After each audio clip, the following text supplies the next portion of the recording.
চলুন বাংলাদেশের সকল মুসলমান আমরা বড় বড় সকল আলেমদের কাছ থেকে আমরা শুনি একজন মানুষ কখন মুসলিম থেকে কাফের হয়ে যায় কোন কাজ করলে।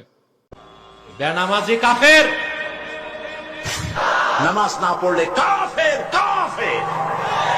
সালাত পড়ে না কাফের, সরাসরি কাফের। ওর নাম আব্দুল্লাহ হলো কাফের, আব্দুর রহমান হলো কাফের। সাহাবায়ে কেরামগণ কোনো পাপের কারণে মুসলমানকে কাফের মনে করতেন না। মুসলমান পাপ করতে পারে, কিন্তু নামাজ তরককারীকে তারা কাফের মনে করতেন। যে সালাত পরিত্যাগ করলো 1 নম্বর শাস্তি, সে অমুসলিম। হচ্ছে যে সাহাবায়ে কেরাম কাফের মনে করতেন সালাত ত্যাগকারী। কেউ যদি ইচ্ছাকৃত সালাত ত্যাগ করে তাহলে সে কি কাফের। সালাত পরিত্যাগ করা কুফরি।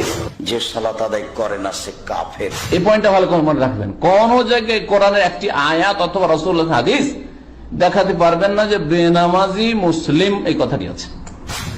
আল্লাহ বলেছে যদি তোমরা আল্লাহর ভালোবাসা পেতে চাও তাহলে রাসূলের অনুসরণ করো।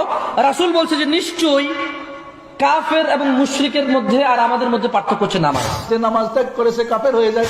বেনামাজিরা জানবে কি করে সালাত ত্যাগ করলে যে মানুষ ইসলাম থেকে খারিজ হয় সেটা তো আলেমরাই জানে না। নামাজ যদি একেবারেই না পড়ে সে কাফের হয়ে যায়। ইচ্ছাকৃত নামাজ ত্যাগ করলে সে কাফের হয়ে যায়। যে নামাজ পড়ে না আহমদ বিন হাম্বলের মতে সে কাফের। সম্মানিত দর্শকবৃন্দ, আমরা এই ভিডিওটি দেখে যা বুঝতে পারলাম, সকল আলেমদের মন্তব্য শুনে যা বুঝতে পারলাম আমরা, যে একজন মুসলিম ব্যক্তি যদি নামাজ আদায় না করে তাহলে সে মুসলিম থাকে না, সে বিধর্মী হয়ে যায়, সে কাফের হয়ে যায়। তাহলে আপনি আজ থেকে ডিসাইড করেন যে আপনি নামাজ পড়বেন কি না।